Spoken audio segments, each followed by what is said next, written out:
how do you train for muscle fiber type? Now, you're not going to like this answer because, again, really there's no definitive answer. But what I'm going to do is give you ideas from specialists within physical fitness, and hopefully this will help you to understand. Now, Dr. Galpin, who is a muscle fiber researcher, he's very much at the forefront of this research, and he's also very current in the fact that he's involved in physical fitness training athletes. He states that he does not know what the best way to train muscle fibers is. Should we focus when it comes to building muscle? Also, it's important to state that type 2 fibers have the greatest potential for growth, for hypertrophy. So do we focus on training fast twitch muscle fibers? Now, training associated to this would be anything with a high force output. 5x5s, heavy sets of 3, compounds, deadlifts, heavy bench press, squats, explosive movements with acceleration, Penlay rows, Olympic lifting, anything explosive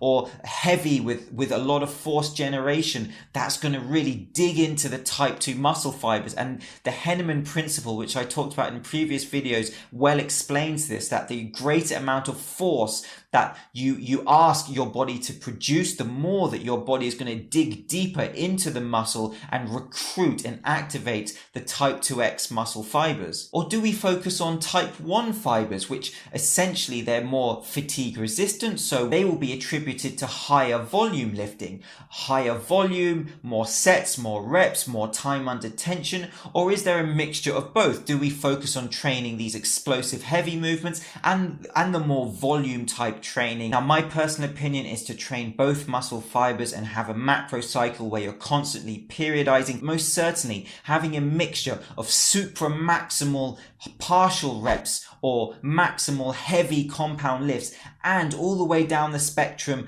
to controlled repetitions over time. Also plyometrics, which will activate type 2 muscle fibers. I cannot sit here and tell you that you should focus on type 2 fibers or focus on type 1 or 60%, 40% in your training. That just is not known. And so you have to kind of, in my opinion, be creative and use a variety of methods. And I would say taking a balanced approach is a very sensible approach. Now, Ben Pakulski, he very clearly states that in his opinion, and he knows a lot about muscle growth, that he focuses on type 2 fibers. And this is most certainly valid. Again, there's much input that you should take on board. And Christian Thibodeau references the fact how his periodization of focusing on muscle fibers helped him build muscle. And he calls this the priming hypertrophy facilitation. And essentially what he's saying is that he would Olympic lift throughout a year, explosive type 2 muscle fiber training. Then he would take a 6-week block where he would focus on more bodybuilding volume protocol, if you like,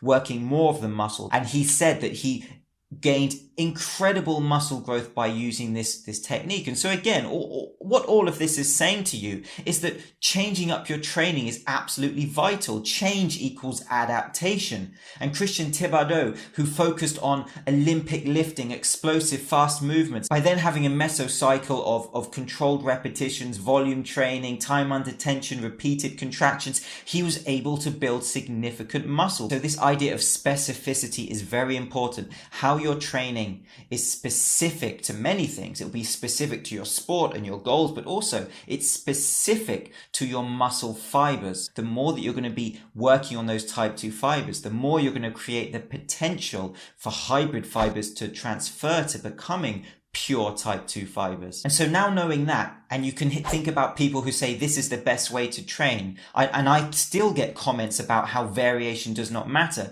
And you can see how that's a redundant argument. And remember that muscle fibers are just one aspect of muscle growth. We have hormones, the endocrine system, we have nutritional plans. There are so many variables to muscle growth. You should think about your training. Look at your training plan. How many exercises do you have which work on type 2 fibers? And then how many movements do you have or training protocols that are perhaps more type 1 or even more type 2A oxidative? And you can probably have a look at your training and think, maybe I have too much of a type 2 dominant training focus. Now that's good, that's great because it's going to build muscle, but maybe I should put in a few different exercises which will help also work the type 1 muscle fibers. Or maybe I should add a 3-week training block just to focus on type 1 fibers. And so that's really up to you to be creative and artistic with your training. And so Thibodeau says that someone who is fast twitch dominant benefits from lower volume, whereas someone who is slower twitch dominant will benefit from higher volume.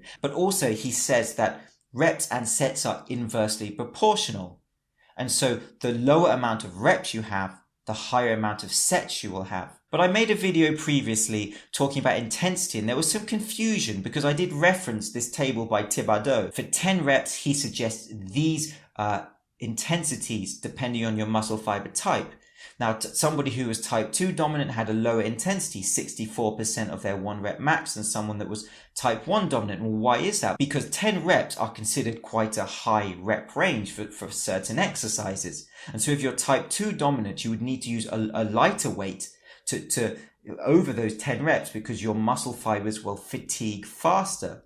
And also you're going to use less sets because of that fatigue. So that's where that thinking comes in according to Thibodeau. But remember that this is just one approach. So again, this is not definitive. And indeed, Thibodeau states that there is no perfect rep and set scheme. And Dr. Brad Schoenfeld discusses this idea of time under tension as an effective method for type 1 fibers. And he says that what seems possible is that high time under tension may promote greater hypertrophy in type 1 muscle fibers because by nature, slow twitch fibers are fatigue resistant. And so again, you can understand how different protocols, not just exercise selection, but the way you perform the exercise may hit certain muscle fibers. And so then we come to Charles Poliquin. He says that a muscle with a high percentage of slow twitch fibers responds best to higher reps. Now this is similar to what Thibodeau was saying. So now you can see how when you look at research and when you look at literature and when you look at world-class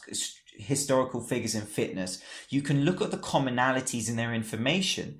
And so you don't just take one approach, you look at many different sources and you see these commonalities and then you think about that and apply that to your training. And he also says that muscles with a high percentage of slow twitch fibers recover faster than muscles with a high percentage of fast twitch fibers. And so this will affect your frequency of training. How many times a week do you train a certain muscle group? Now, according to Poliquin, slow twitch dominant muscle groups will recover faster, so you can train them more throughout the week. We know that frequency is another tool you have to induce hypertrophy. So I'm James Linker. This is Shredded Sports Science. I'll see you soon.